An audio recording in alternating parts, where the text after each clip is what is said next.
How do you view life? Some people think of that what happens in their lives is out of their control. These are the folks that wait passively for what life dishes out for them. They seem to have few goals, and they're the ones that usually hope for the best, that life's going to be kind to them, that eventually they'll be in the right place at the right time. Now, other people realise that life's a great opportunity for learning and for realising their fullest potential. These people, they proactively try to understand how the world works. They set their own goals. They learn all they can as they set out in the direction of their dreams, whether it's in property, in business, in relationships, whatever. Now, the people who belong to this second type are usually the ones who attain success because they pay attention to the lessons that life teaches them. Now, some of these lessons are learned the hard way. However, by learning to cope with challenges, one can come out of the experience wiser and stronger, more able to face whatever else lies ahead. Now, this is just as relevant to property investing as it is to business, entrepreneurships, relationships, in fact, in all areas of your life. So in today's show, I'm going to chat with Mark Creedon, founder and CEO of Business Accelerator Mastermind. We're going to discuss a series of life lessons that you may have learned in the past, but most probably have forgotten. And hopefully by the end of today's show, you're going to get some great ideas, some inspiration to make some plans for this new year, for 2022, to make it the best year of your life. Welcome to the Michael Yardney podcast, where twice each week you will learn a number of new ideas regarding success, property investment, and money in around 30 minutes. Our show is brought to you by Metropole, who specialise in helping you grow, protect, and pass on your wealth through strategic property and wealth advice. Now, here's your host, Michael Yardney, Australia's authority in wealth creation through property, who has been voted one of Australia's top 50 most influential thought leaders.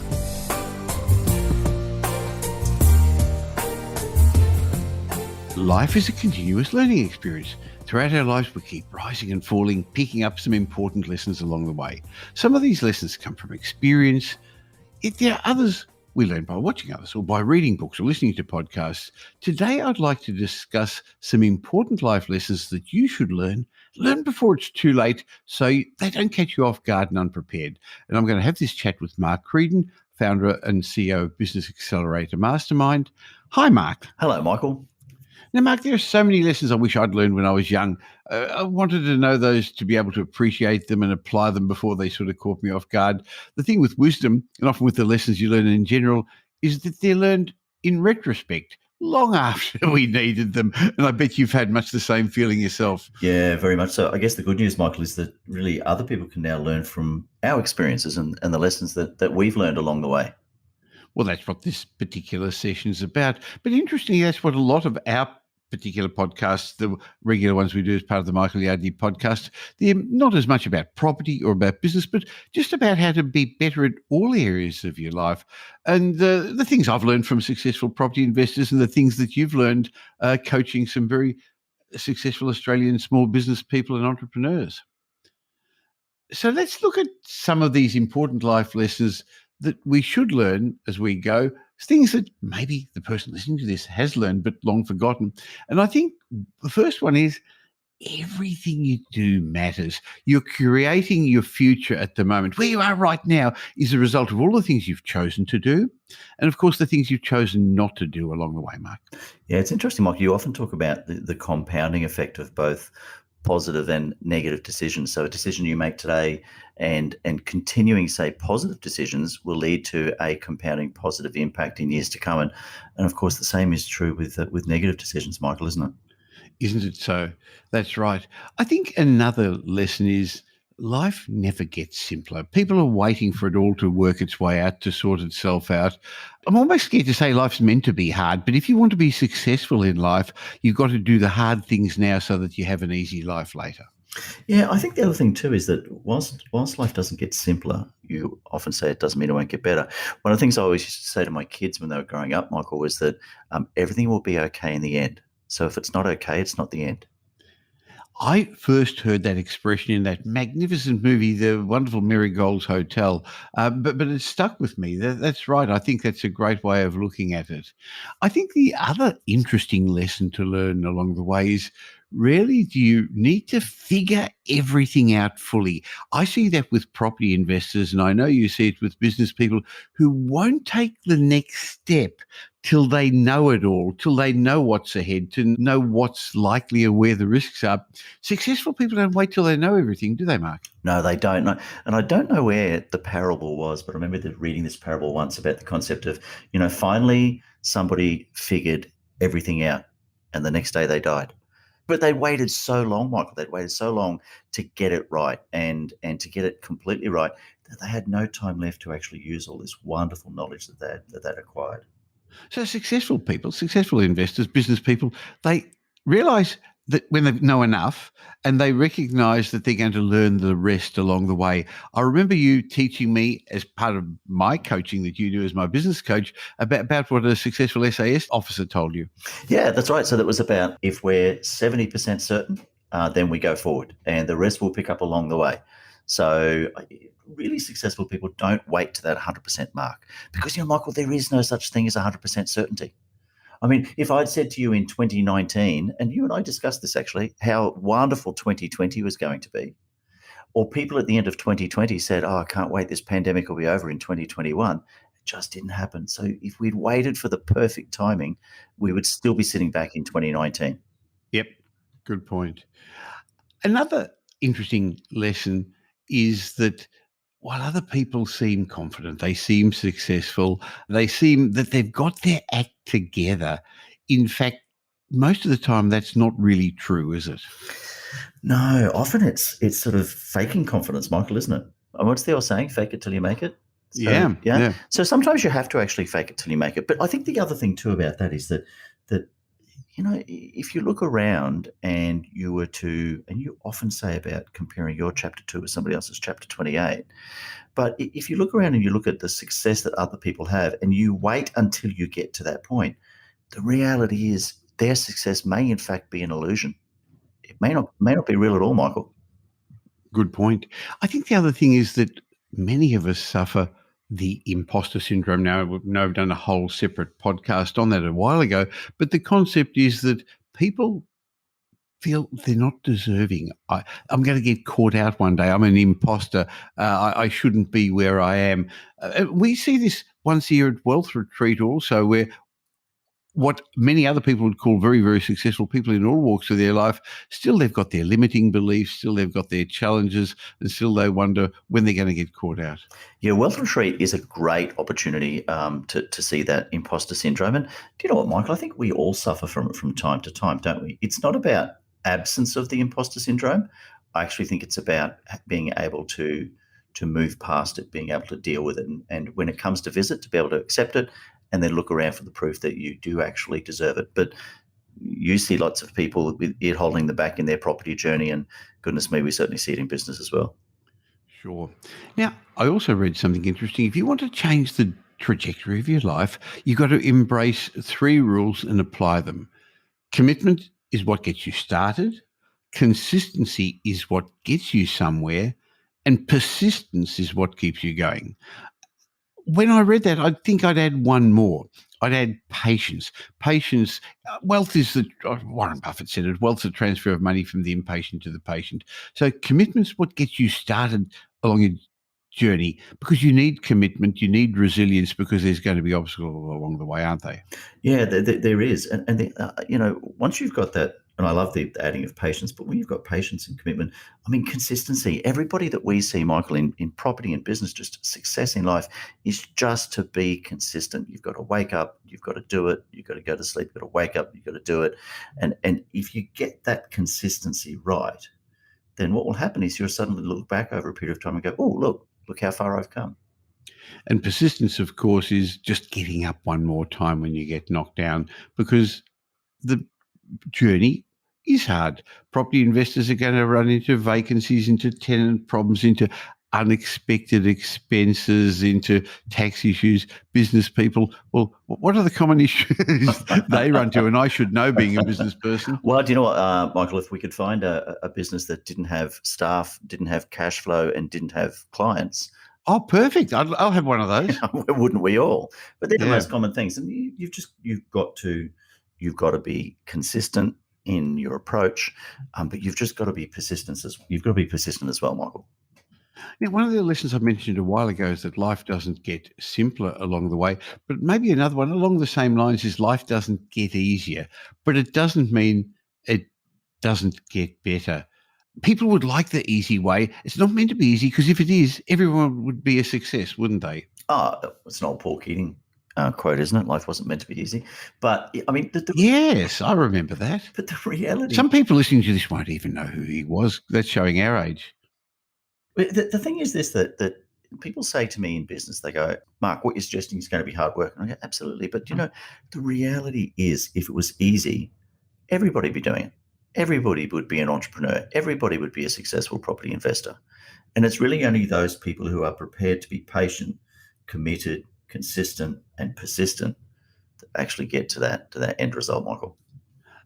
Mark, I think when you look back in 5, 10, 15 years' time, you're going to realise that these are the good old days, believe it or not. People are complaining because of COVID and how it's messed up their lives and their industries or their investing. And no doubt there was a lot of challenges over the last couple of years, but it's a great time in history. And for many people, they'd probably think it's the good time. I mean, I know, experienced a worldwide pandemic. We're currently experiencing social and political unrest. And if you actually leave your phone on or your iPad on, you're going to get bad news 24/7. And that's the problem with this instantaneous news cycle. But there's also a lot of good that's going on at the moment. I'm sure the property market did really well, but I'm not just talking about that. There's a lot of good things happening in the world at the moment, but we're hardwired to look for the negative. I mean, that's that inbuilt system where you focus on bad things and pay less attention to the good things happening around you. It's that biological predisposition to negative thinking, Mark. Yeah, it is. It's really interesting because in our current thinking, we are predisposed to negative thinking. But from a neuropsychological point of view, we're also hardwired to view the past through rosy-colored glasses. So we have this sort of positivity effect in our review of the past, and that's why people call it the good old days. Because when they look back 10 years' time, they were the good old days. But you know what? They probably weren't. They were probably just as tough as they are in any other time in history. I just think we're so lucky to be living now. It's exciting. Sure, we've got a pandemic, but I mean, Michael, think about, when was the last time you had a pandemic that then there was a vaccine developed inside, 6 to 10 months to overcome it? Sure. So I guess part of success is mindset. In fact, it's a major part of it. I remember I was interviewed by somebody else for his podcast a while ago, and they asked, well, what's the big difference between successful property investors and the average investor who doesn't get that far? And he thought it was knowledge or having the right people on their team or having more money. And I said, no, it actually has to do with mindset. And I know we see that in Business Accelerator Mastermind, in business people as well. You see that with most successful people that you deal with, Mark. Yeah, absolutely. I mean, what we say is that business and success is really a game of inches, and the most important are the ones between your left ear and your right ear. I mean, it is absolutely about what goes on in your mindset, Michael. So life won't necessarily get easier, but appreciate what you've got at the time. And okay, yeah, there will be problems, there will be failure, there will be challenges, but I guess one of the things that you do, and I know it because I'm part of the team of Business Accelerator Mastermind, on the one hand to help our clients, but on the other hand, as a client, I'm learning as well. You've learned or teaching us to become friends with failure. Yeah, look, becoming friends with failure, it almost seems a little bit odd to say that, doesn't it? I mean, you teach people to actually embrace failure. I read this great quote, Michael. I'm reading a book called Moments at the moment. And when my kids were little, I picked them up from school and I used to say to them, what was the best part of your day? And I read this great quote where this Olympic athlete said that her dad used to pick her up from school and say, what did you fail at today? And the reason he wanted to do that is to show her that it was okay to fail and that you could embrace that failure. And he would say, what did you fail at today? Great. Therefore, what did you learn from it? How can you overcome that? So we have this great fear of failure, don't we? People fear making a mistake. They're scared of looking stupid in front of people or messing up in front of the boss. But the reality is, Michael, everyone makes mistakes. I mean, well, perfection is impossible. you can't be perfect all the time. Now, I know that's a tough one to get your head around, especially most entrepreneurial types. Many of the clients we see are perfectionists, aren't they? Sooner or later, they learn that mistakes are inevitable. And in fact, once you accept that, you're happier. You're not as fussed when you do things wrong. You know that if you do make a mistake, you're either going to learn from your errors or you're going to find a different way of doing things. And I think it is important to realize everyone does make mistakes, even those that you look on social media or see elsewhere that you think never turn a foot wrong. Well, it's interesting you say that because one of the blog posts that Lisa Messenger, who's a well-known Australian entrepreneur, she admitted she makes mistakes all the time. And yet, if you looked at, and I've read a number of Lisa's books, and if you looked at, her social media, etc., she looks like she's living this dream life that's got zero mistakes. But one of the things that Lisa Messenger said was, I've stuffed up, I still stuff up, I'll probably stuff up tomorrow. And I guess the question, Michael, is that why she's so successful? I guess success in whatever we're talking about isn't smooth sailing. It's not a well-charted course. It's not a direct route. It's detours, accidental turn-offs. It's getting things wrong. You find you're on the wrong path and you've got to move forward. I guess that's one of the reasons why it's useful to actually have an annual review when you're a property investor to see what's going on and make sure that your plans are on track. That's actually why we give people a plan when we start with property investing, because if you don't have a plan, if you don't know where you're going, then how do you know if you're on the wrong track? But I know similarly it's what you do with clients at Business Accelerator Mastermind when you give them the game plan. Oh, there's that famous saying, a failure to plan is a plan to fail. So we've got to map out what the future looks like. And Michael, if you didn't have a plan, it'd be a bit like going on a road trip without a map or without your phone. I mean, you'd probably just keep turning left and end up outside the front of your house again. So I guess the message I'd like to give to people listening to this is it's not a problem about failing. It's not how often you fail even, but it's how you handle it. It's tempting. I know it's human nature to want to blame somebody else or an external force for failure. My suggestion is resist this urge because there's no rich victims. There's no successful victims. The best way to handle failure is to own up to it. Don't pretend it didn't exist. Don't blame someone else or something else. Saying that you made a mistake, in my mind, is a character-building exercise. Actually, it's the mark of a mature adult. Yeah, it is. You and I were having a conversation about somebody in the Metropole group just the other day, and there was a mistake had been made, and you said to me, look, he owned the mistake, accepted that it was entirely his doing, and I think the thing that you commented on, the two things that followed with that was I had enormous respect for that, and now I want to help him. Now, it's really interesting that you say that because as I was making this comment a minute ago, that's exactly what came to mind. It's scary how we sometimes think so much alike, having worked together for well over a decade. But it totally changed my respect because this was a person who I didn't expect to actually own his mistakes. But it's good because I bet he feels better for it as well. Yeah, 100%. And if you can look at failure, Michael, as simply one part of the equation, failure is the first step, solution's the next step, isn't it? That's right. So if you start thinking of your mistakes that way, they're just part of that two-step process. So if you've got staff working for you, encourage them to think that way too. If you're flying solo, you just adopt the solution as part of your inner thinking. Every mistake is followed by a solution. It's so much more powerful than thinking, oh, no, I stuffed up again. I'm terrible. I'm never going to succeed. And of course, the other thing, Mark, is don't worry what other people think. We're all a bit like that, concerned what other people think, when most of the time they don't think much about us anyway. What they think doesn't matter. I used to say to my children, Michael, other people's opinion of you is none of your business. And I think it's a good lesson to take through. We see that holding people back, don't we? We see it in investment decisions, in success, in business decisions. Oh, but what will people think? Should I do that? What will they think of me if I fail? But also, what will they think of me if I succeed? As opposed to simply being guided by their own inner compass. Well, that's another lesson in this list of life lessons we're wanting to share with people.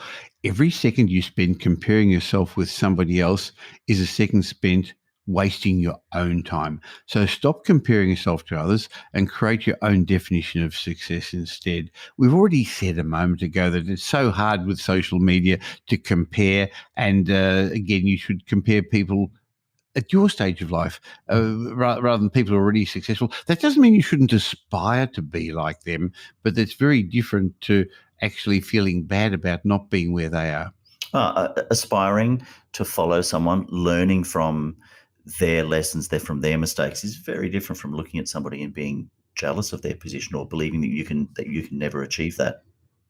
Well, I think one of the big lessons that propelled me many years ago was the concept of having a mentor. So a mentor is somebody who you can aspire to be like, who can help you, who can see your blind spots, who can keep you on track. And I think it was Tony Robbins who first taught me that. So I've spent a lot of money over the years in personal development. I realized that I don't have to come up with all the ideas myself. I don't have to do it all myself either. I'm allowed to, and I should have a team around me. And I know it's one of the big things that changed my success in the Metropole group of companies when I first got a business coach way back in 2006. And I think one of the best things that happened was when you became my business coach 10, 12 years ago. So I'd be leaving a life lesson here to people as we're discussing this list of life lessons, that find a mentor, but you've got to be really careful who your mentor is. Somebody who's already achieved what you want. But the other thing is, be prepared to pay for a mentor, because there are so many people out there who are saying they're mentors, but they're actually hidden salespeople on the side. Yeah, that's right. And they're pushing their own agenda, and what motivates them is not actually watching their clients achieve levels of success, but watching their bank account grow. Definitely. So at Metropole on the property side of things, we have a large company with a very deep research department, and we don't make our money by selling properties. So therefore our advice is independent, unbiased and holistic. So while a lot of buyers agents won't ever make any money if they don't allow you to buy something in their patch or recommend you buy something in their patch, with us we start by putting a plan together first, bringing people's future into the present and helping them plan to become the people they plan to become. And then we help them implement that plan. And because we've got local area experts in each state, we've got that depth of knowledge that we're not dependent upon just being in one location, or we're only going to advise you in one location. I know similarly with Metropole's Business Accelerator Mastermind that you and I are business partners in, you help business people as well as their mentor. Yeah, absolutely. It's the same process, Michael. The whole idea is to map out their plan, understand where they want to be, and then as they work toward it, help them to A, see some blind spots, but B, not have to go through the life lessons that you and I went through. So they actually get to learn from the mistakes that we've made in our own journeys. Well, if you want to find out a bit more about what we do at Metropole, and we don't sell properties, go to metropole.com.au and you'll see one of our divisions is Business Accelerator Mastermind, or you can go to metropolemastermind.com.au and find out how you can have the same business coach I have, one of the same mentors I have. And I have mentors in a number of different areas of my life still, and I'm prepared to pay for them, but how you can have Mark on your side. Mark, I'd also like to discuss the concept, the life lesson that the harder you work, the luckier you get. I've found that rich people, successful business people are lucky. Now, most people would say, hey, that's not right, that's not fair. How do I get that luck? And there is a way of getting there. I think we're going to talk about that at the moment. If you ask the average person, they're going to be jealous of the luck of successful people. They're going to think, oh, he's only successful because he was lucky. It's very different. Tom Cooley, a good friend, did a 5-year study of the rich and the poor, and he found out that there was different sorts of luck. There was luck that was random good luck, or there was self-made good luck. And the wealthy people, a portion of them had random good luck, but the vast majority of it was self-made. That makes a big, big difference. So I guess the life lesson I want to teach you is, if you want to be rich, if you want to be successful, you need luck. But while you've got no control over the circumstances you're born into, you actually do have a control of the circumstances you manufacture in the rest of your life. Mark, I think it was Steve Jobs who said, it's not your fault if you were born poor, but it's your fault if you were die poor. Yeah, yeah. The really interesting thing, and a number of different surveys, and depending which one you look at, but it's something between 67 and 70 to 80% of all millionaires are actually self-made. So they start out poor or middle class, but they go looking for the luck, Michael, don't they? Now, that's a really, really good point, though. If others can do it, Mm. then you can do it as well. If one other person's managed to do it, whether it's be successful in business, successful in property, you should be able to do it too. Well, one of the things that you work on with people at Wealth Retreat, and I know this wasn't intended to be a discussion about Wealth Retreat, but it's just so relevant, is helping people to remove those limiting beliefs. And you often talk about looking out for that social proof. Let's find somebody who's done it. Let's find somebody who's achieved what you think you can't. And it's exactly the same in getting that success. So you actually have to create that luck. You have to go and look for the luck, Michael, don't you? Yes, you do. Now, that's interesting you mentioned Wealth Retreat because we are going to run it this year. We haven't been able to for a couple of years because of COVID. So it's on the Gold Coast from April 2nd to 6th.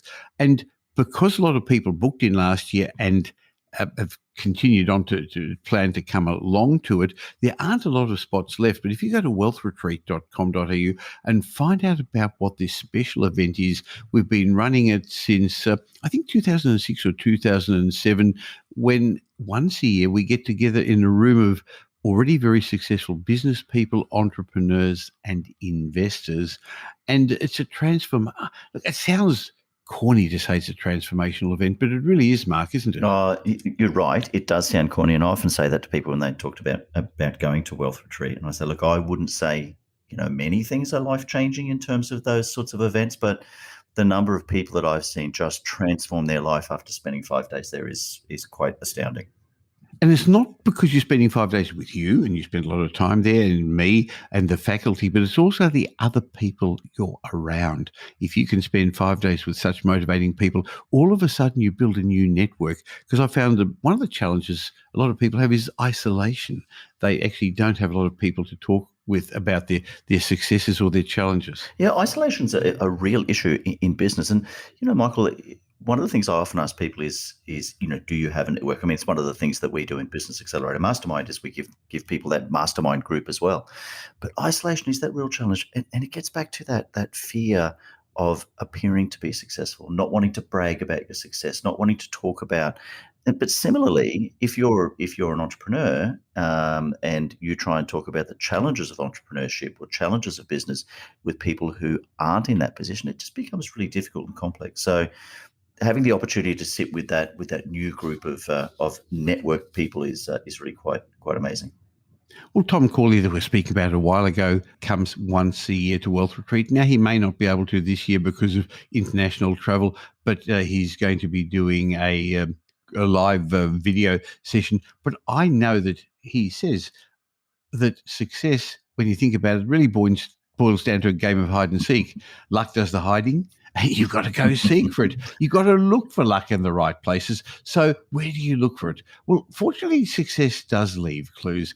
But you know what? Luck hides outside of your comfort zone. Yep. You can't actually just be sitting there and hoping for it to land on your lap. No, you can't. And I mean, I guess, Michael, successful people are very much like scientists, aren't they? They like to experiment.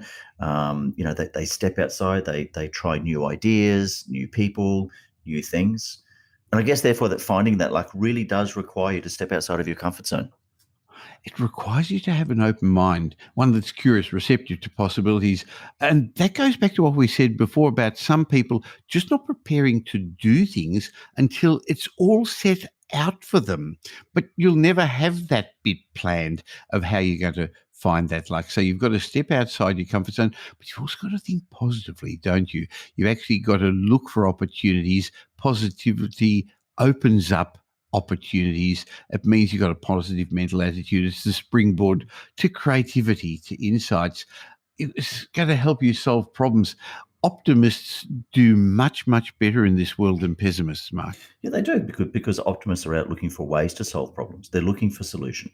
And that's how they think, and that's how they succeed, because as opposed to, bemoaning the fact that something's happened or something hasn't worked, it's, okay, it hasn't worked, I'll dust myself off, get on with it, and now find another solution. And that's how they continue.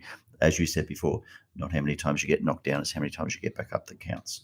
So how do you get lucky? Well, what you got to do is look for it. You've got to step outside your comfort zone. You've got to be positive, and you actually have to be courageous, like hides behind courage. Courage isn't the absence of fear, though, Michael, is it? It's about how you overcome the fear and how you create habits to deal with the fear, as opposed to going off blindly. And you and I have certainly seen this, believing that you can't fail, that you have zero fear. That's equally dangerous. 100%. So it does encourage you to take risks. You've got to take risks and minimize your downside 100%, but you've still got to step outside your comfort zone. I think the other area where you find luck, Mark, is inside new relationships, meeting the right people. You've got to get out there to do it, whether it's networking groups or volunteering or seminars. Now, to be honest, Mark, I haven't found those networking breakfasts very helpful at all. You've got a lot of other people going there just looking to, they're self-serving in many ways. And that's why I found paying to be part of a mentorship group like Business Accelerator Mastermind or like coming to Wealth Retreat, you're actually dealing with other people who are prepared to pay for that privilege as well. Yeah, that's right. I've always found those networking groups just a business card exchange exercise, or these days a LinkedIn profile exchange exercise, and people who are looking to sell me something, as opposed to people who are looking to actually take me on that journey with them.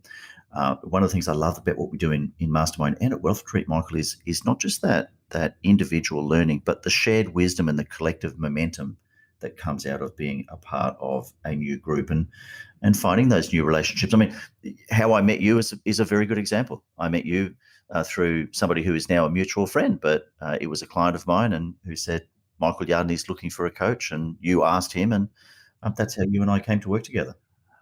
Isn't that interesting? So what we're suggesting is that successful people create their own luck.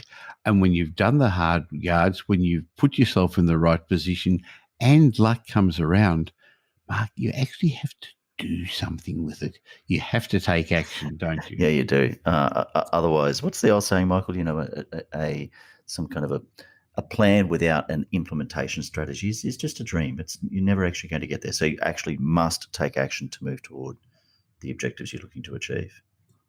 Well, as it's the beginning of a new year, I have made some plans for this year. I know you have. I know a lot of our clients have, and almost certainly the person listening to you and me at the moment has. What we were trying to do is give them a list of some lessons that we've learned to help it make it more likely that they go ahead and implement those plans. So my suggestion is, if you're serious about growing your wealth financially and you're wanting to take advantage of the property markets that are happening this year, why not have a chat with my team at Metropole? And if you're a business person or entrepreneur, there's no one I could recommend higher than the person that I enjoyed working with so much. I invited him to be my business partner in Business Accelerator Mastermind, Mark Creedon. So there'll be some links in the show notes. And Mark, if somebody's listening to this and would like to just spend 10, 15 minutes chatting about what you can do for them or not, would you be happy to do that? I'd love to, Michael. Love to have a chat and just see what they're looking to achieve and how we can, if we can, how we can help them to get there. Now, interestingly, you don't help everybody. And I think one of the great things is you're honest about that. Mark, but Business Accelerator Mastermind, I know it runs differently to other coaching programs. Others would say, I've already done it. I've learned it. I've had a coach. I've got a coach, somebody who knows about my industry. What do you do differently? Why should they even bother speaking to you? Well, it's a good thing. There's a number of things we do differently. First of all, the clients get the opportunity to work with me one-on-one. They get access to you and Caroline and to quite a wide faculty of international experts in various fields, Michael. So they get access to that. But on top of that, they also get access to each other. So the mastermind community is very much a big part of what we do. And so in addition to being able to work through their plans and learn from me, learn from you, they learn from each other. That's how you get that collective momentum and that shared wisdom. And I think that the thing that I really like about what we do differently is we don't niche ourselves into a particular market or a particular industry. So I've often picked up something in one industry that I've been able to pick up and move across to another industry. Generally speaking, business people associate with their own kind. So if you're in one profession, you won't see something that's happening in another, for example, but I probably have. And so we can help you to pick that up and drop it into your business and work out how to apply it there for success. So I guess let's finish with one last lesson for people. And the hardest work you do is doing what you don't like. What you've got to do is do the hard yards now so you have an easy life later. And part of that's actually working on yourself, improving yourself. So, Mark, this is the first of our chats for 2022, but we're going to be catching up very regularly. Look forward to speaking again real soon. Look forward to it, Michael. Thank you. Well, I hope you enjoyed my chat with Mark. Now, while the main topic of this podcast is property investment, of course we talk a lot about success and about money and about mindset, because while the rules of property investment, they're all written up in books and blogs and we talk about it a lot, unless you have the right mindset, unless you have the right attitude, you're not going to be successful. So I hope you enjoy these chats as much as I enjoy bringing them to you. And if you learned something from today, if it's helped you a little bit, and you know somebody else who'd get some benefit as well, please help me in my quest to make as many people as successful as possible in their lives by telling somebody about the Michael Yardney podcast. There's a share button or something to click on every podcast app, or just do it the old-fashioned way and tell somebody about the show. I'd really appreciate it. Or why not leave us a review? I'll be back again real soon, twice a week. But in the meantime, you can catch me on social media. Just look for Michael Yardney or go to my private Facebook group. Go to Facebook and look for the Property Update private Facebook group. I'll be back again real soon. In the meantime, have a great week. Make it a great week. Thanks for listening to this episode of the Michael Yardney podcast, which was brought to you by Metropole, who help their clients grow, protect, and pass on their wealth through strategic property and wealth advice. If you like what you heard and don't already subscribe, you'll find us on iTunes or on your favourite Android app as the Michael Yardney podcast. Watch out for our next show, which comes to you twice a week, and you'll learn some new ideas about property investment, success, and money in around 30 minutes.